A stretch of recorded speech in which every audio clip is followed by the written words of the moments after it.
आपको सीधे ले चलते हैं दिल्ली के भारत मंडपम में, जहां पर राष्ट्रीय रचनाकार पुरस्कार का आयोजन हो रहा है और प्रधानमंत्री नरेंद्र मोदी कार्यक्रम में शिरकत कर रहे हैं। और दुनिया को भी मैं कहता रहता हूं, सभी दुनिया के बड़े बड़े नेताओं से इस विषय में मेरी जरूर चर्चा होती है और भारत का जो डिजिटल इंडिया का सक्सेस है, ये तो गौरव बराबर अच्छे तरह जानते हैं क्योंकि उसी फील्ड में काम करते हैं। लेकिन मेरा एक आग्रह रहता है कि उज्जवल भविष्य के लिए हमें टेक्नोलॉजी को डेमोक्रेटाइज करना चाहिए। हमारा यूपीआई ये इसका बहुत बड़ा सिंबल है।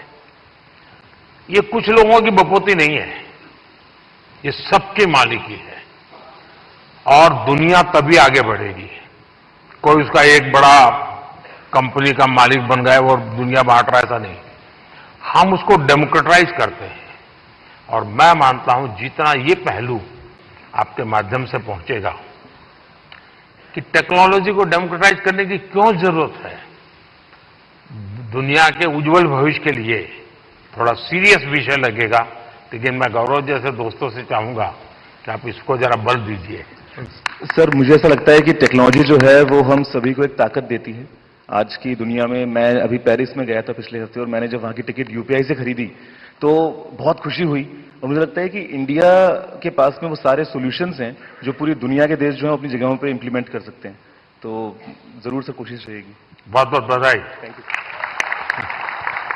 और माननीय प्रधानमंत्री जी के स्वच्छ भारत अभियान से प्रेरणा लेकर जिन लोगों ने डिजिटल कंटेंट क्रिएट किया, उनमें से चुने गए स्वच्छता एम्बेसडर हैं मल्हार कलाम्बे, नोटेड एनवायरमेंटलिस्ट जो 2017 से प्रति सप्ताह स्वच्छता अभियान चलाते रहे हैं, स्वच्छता और सतत विकास को लेकर जागरूकता भी फैलाते रहे हैं। दैट्स मल्हार कलाम्बे। मल्हार, ये जो लोग क्रिएटर्स हैं ना, उसमें कुछ लोग वो भी हैं जो क्या खाना चाहिए वो भी कहते हैं।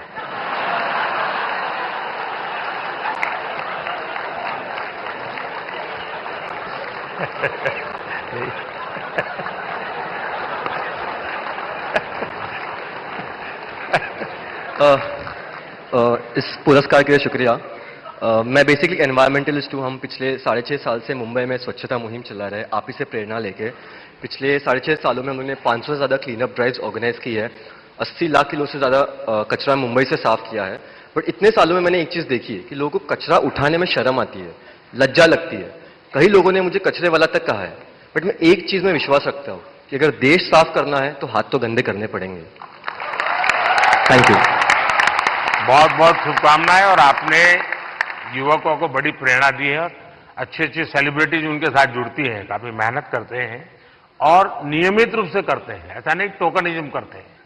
और उन्होंने एक वातावरण बनाया है। मैं आपको बहुत बधाई देता हूं, लेकिन फिर भी मैं चाहूंगा थोड़ा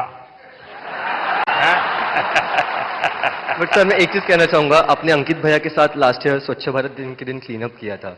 ये मेरी भी एक इच्छा है कि कभी आपके साथ क्लीनअप कर पाऊं। वाह, थैंक यू। जरूर जरूर मौका मिलेगा। और हमारी हर प्रकार की सफाई में काम आ सकता है। इस चुनाव में भी सफाई होने वाली है।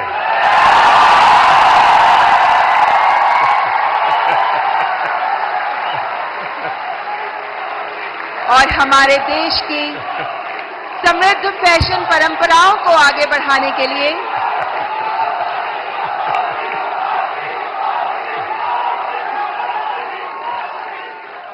The next category heritage fashion icon award, और इस अवार्ड के विनर हैं जहानवीर सिंह। आप पूरी तरह भारत के पारंपरिक फैशन को आगे बढ़ा रही हैं, जिनमें भारतीय साड़ियां भी मौजूद हैं। Spirituality, Bhagavad Gita, heritage fashion पर आप काम करती रही हैं। दैट्स जहानवीर सिंह। लो बाबा, पैर मत छूइए। बहुत बहुत बधाई आपको। और दुनिया में भारत की चीज, क्योंकि टेक्सटाइल मार्केट फैशन के साथ ही जा सकता है, वो अकेला नहीं जाता है आजकल, क्योंकि रेडीमेड ब्रांड का जमाना है। और आप बड़ी मदद कर रही है, कुछ सुनाइए लोगों को। बहुत बहुत धन्यवाद। मेरा नाम जानवी है और सबसे पहले बहुत धन्यवाद इस पुरस्कार के लिए। और मैं चाह रही हूँ कि इस नए भारत में जो हमारी प्राचीन परंपरा है उसे अपनी संस्कृति, शास्त्र, संस्कार और साड़ियों के माध्यम से आगे लेके जाऊं। और मेरा सबसे यही अनुरोध है कि अपनी संस्कृति, शास्त्र, संस्कारों को भूलिए मत, उसे अपने साथ रखिए। आप कितने भी मॉडर्न हो जाए, हमेशा ये रूट्स आपको याद होनी चाहिए। एक है जय। अब दुनिया में रेडीमेड का जमाना है जी। और मैं मानता हूं कि हमने इस प्रकार किसी को अगर गाइड कर सकते हैं, आप जैसे लोग गाइड कर सकते हैं। जैसे अब साफा कोई मानता नहीं, रेडीमेड आता है पहन लेता है, फोटो वोटो निकल जाती है। धोती मानता नहीं कोई, रेडीमेड आता है पहन लेता है। भारतीय जो वेश है उसमें भी साड़ी कठिन काम है पहनना। अगर उस आ रहा है थोड़ा बहुत, लेकिन मैं समझता हूं वो जितना ज्यादा प्रमोट होगा, दुनिया में बहुत बड़ा मार्केट बनने वाला है। तो उस दिशा में कैसे आप लोगों को इंस्पायर कर सकती है? तो मुझे लगता है हमारे देश में बहुत अलग अलग प्रकार के टेक्सटाइल्स हैं और उसको अपने वीडियोस से मैं प्रमोट करती हूँ। उसका पहनावा कैसा है, उसकी बुनाई कैसे की जाती है, टेक्सटाइल कैसा है, तो उसको आगे ले जाने का प्रयास है वीडियोस के माध्यम से, ताकि लोगों को पता चले कि हमारे भारत में इतने अलग अलग टेक्सटाइल्स और इतने सुंदर प्रिंट्स, वेराइटीज हैं जो हमें देश के सामने लानी चाहिए। और भारत एक सबसे सुंदर देश है और उसकी विरासत, उसकी परंपरा, संस्कार, संस्कृति, हर एक चीज बहुत सुंदर है। तो मेरा यही प्रयास है कि मैं उसको आगे लेके जाऊं। देखिए, भारत फैशन की दुनिया में लीडर रहा है। बहुत लोग हैरान हो जाएंगे अगर आज लोगों को लगता है मिनी स्कर्ट ये आधुनिकता की निशानी है, या पर्स ऐसे लटकाती बहनें। आप अगर कोणार्क जाएंगे, सैकड़ों साल पुराने मंदिर का जो मूर्तियां बनी हैं, उसमें आपको एक मूर्ति वो भी दिखेगी जिसमें मिनी स्कर्ट पहना है बेटी ने और हाथ में पर्स है, ऐसे लटक रही है।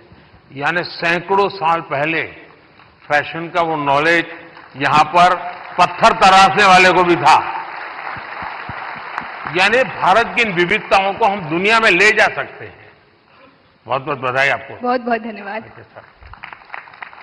और बेस्ट क्रिएटिव क्रिएटर फीमेल की श्रेणी में पुरस्कार प्राप्त कर रही हैं श्रद्धा, जिन्हें ये मशहूर है अय्यो श्रद्धा के नाम से।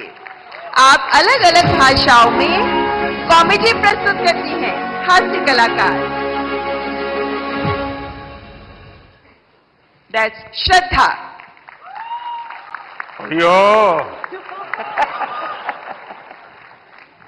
श्रद्धा से मेरा दोबारा मिलने का मौका मिला है। बहुत बहुत बधाई। बहुत बहुत धन्यवाद। बहुत बहुत धन्यवाद। बहुत धन्यवाद इस पुरस्कार के लिए। और ये पुरस्कार ये एक्नॉलेज करता है कि जो लोग घर में एक स्मार्टफोन के जरिए कंटेंट बनाते हैं वो भी एक स्किल है। ये एक्नॉलेज करता है ये पुरस्कार। इसका बहुत बहुत बहुत धन्यवाद। देश में अक्सर सामाजिक, राजनीतिक, औद्योगिक वजहों से परिस्थिति काफी गंभीर हो जाती है।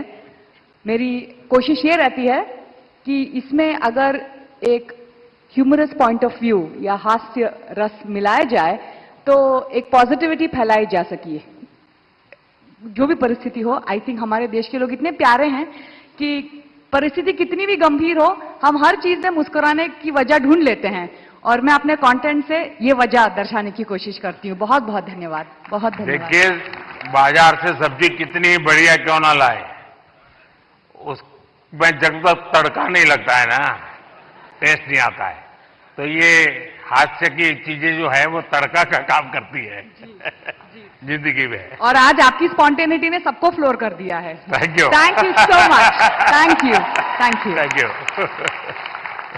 And now let's recognize the best creative creator male, RJ Raunak, जो अपने प्रैंक के लिए जाने जाते हैं, अपने ह्यूमर, अपनी आवाज के लिए जाने जाते हैं और अलग अलग टॉपिक्स पर बेहतरीन डिजिटल कंटेंट तैयार करने वाले आरजे रौनक। क्या आरजे, कैसे हो भैया?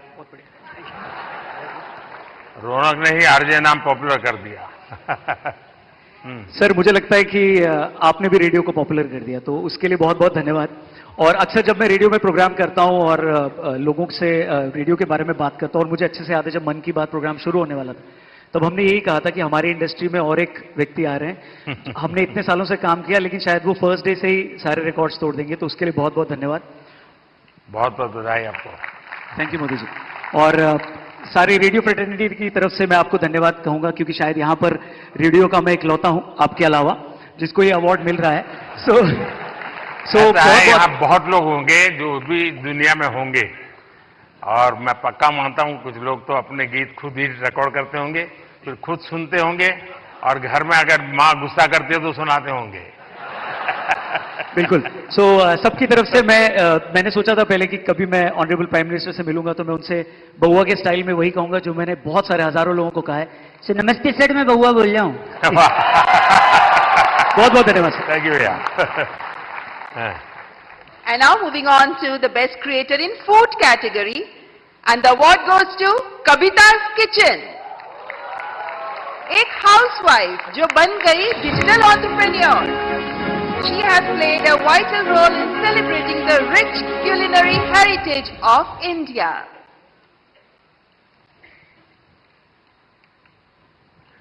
कविता जी बहुत बहुत बधाई आपको।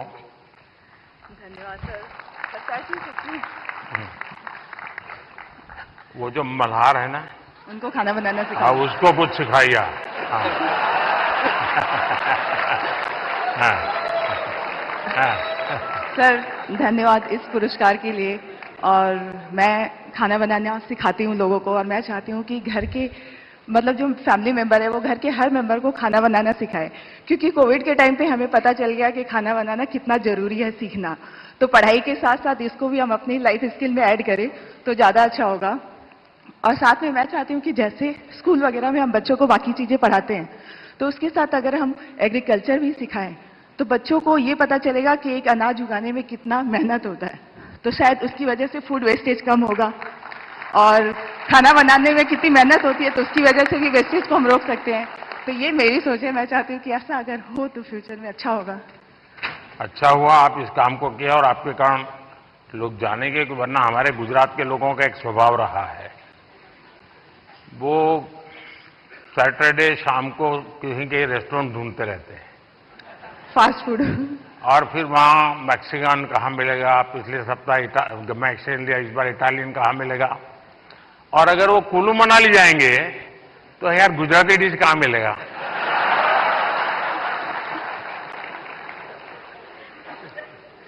खैर, लेकिन आपने देखा होगा कि हमने 2023 को इंटरनेशनल मिलेट ईयर के रूप में दुनिया में पॉपुलर किया। हमारे यहाँ परंपरागत रूप से मिलेट खाया जाता था, लेकिन आज हमारे डाइनिंग टेबल पर से वो खो चुका था, फिर से आ रहा है। उसके लिए क्या कर सकते हैं? और दूसरा, खाने में बनाने के तरीके, दिखने का तरीका, लेकिन उसके साथ साथ अब न्यूट्रिशनल वैल्यूज की अवेयरनेस, उसमें आप क्या कर रही हैं? मैं कहना चाहूंगी कि जैसे बच्चे उनको फैंसी फूड पसंद होता है, तो अगर हम उसमें ज्वार बाजरा रागी ये सब फ्लोर मिला के, जैसे मैं सुबह दूध की मलाई बचती है तो उसमें बनाना मैश करके डाल देती हूँ, थोड़ा रागी ज्वार फ्लोर काजू किशमिश क्रश करके, और इसके छोटे छोटे ऐसे पैनकेक बना देती हूँ। तो बच्चों को पता नहीं चलता, उनको लग रहा है कि बहुत मीठा है और अच्छा है। तो बच्चों के स्वाद के हिसाब से हमें खाने में थोड़े चेंजेस करने पड़ेंगे। और ये जो मिलेट है वो हम अपनी लाइफ में आजकल डाइटिशियन डॉक्टर सब बोलते हैं कि मिलेट्स खाना हमारे लिए अच्छा है, और हम वापस उसी जनरेशन में जा रहे हैं जहां से हम शुरू किए थे। मैं अभी यूएस में मुझे निमंत्रित किया गया था, तो व्हाइट हाउस में बहुत बड़ा डिनर था, सबके लिए वेजिटेरियन था, और सरप्राइजिंगली 80% डिश मिलेट्स की थी व्हाइट हाउस में। तो मिलेट हम सबको अपने फूड में इंक्लूड करना चाहिए।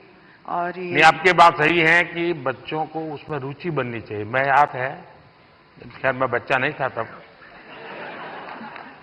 मैं ताइवान गया था बहुत साल पहले, तब तक मैं मुख्यमंत्री भी नहीं था, और मेरा कोई 10 दिन का वहाँ कार्यक्रम, वहाँ की सरकार ने मुझे बुलाया था। मेरे यहाँ से गया आइटनरी के साथ, no fish, no eggs, no meat, सब no no no no no, तो उनके लिए परेशानी थी, खिलाए क्या उसको। तो फिर मेरे साथ जो उनके कोऑर्डिनेटर थे उन्होंने कहा कि साहब यहाँ एक बुद्धिस्ट रेस्टोरेंट है जो वेजिटेरियनिज्म को प्रमोट करती है, तो हमने आपके लिए वहां तय कर लिया है, आप क्योंकि और कहीं पर भी आपके लिए वेजिटेरियन मिलना मुश्किल हो जाएगा। तो मैंने कहा चलिए आपकी बहुत बड़ा धन्यवाद करता हूं, आपने मेरी सेवा की। अब मैं गया, सब मैंने देखा, उन्होंने शोकेस किया हुआ था ऑर्डर देने के लिए, मैं देखते ही चौंक गया, क्योंकि किसी को दिखता था चिकन जैसा, कोई दिखता था फिश जैसा, कोई मटन की सारी चीजें दिखती थी। मैंने कहा यार तुम यहाँ कहाँ ले आए मुझे, ये तो सब नॉनवेज है। तो फिर मुझे उन बुद्धिस्ट जो लोग थे उन्होंने समझाया कि साहब यहाँ के लोगों को वेजिटेरियन की तरफ ले जाने के लिए हम वेजिटेरियन चीजों का शेप ऐसा बनाते हैं ताकि वो मेंटली पहले प्रिपेयर हो। और आप भी कभी ताइवान जाए तो आज भी वो रेस्टोरेंट है, खैर मैं तो उसको देख करके राम राम करके वापस आया। ये भी, इस बात का मैं ध्यान रखूंगी अपने नेक्स्ट कुकिंग वीडियो में कि जो दिखने में नहीं, पोषण के लिए जितना ज्यादा बल दे सके मैं समझता हूं ज्यादा अच्छा होगा। जी सर, बिल्कुल। बहुत बहुत शुभकामनाएं। धन्यवाद सर। सर पैसे क्या मम्मी ने बोला? And now the वाह, नमस्कार। ओहो, धन्यवाद।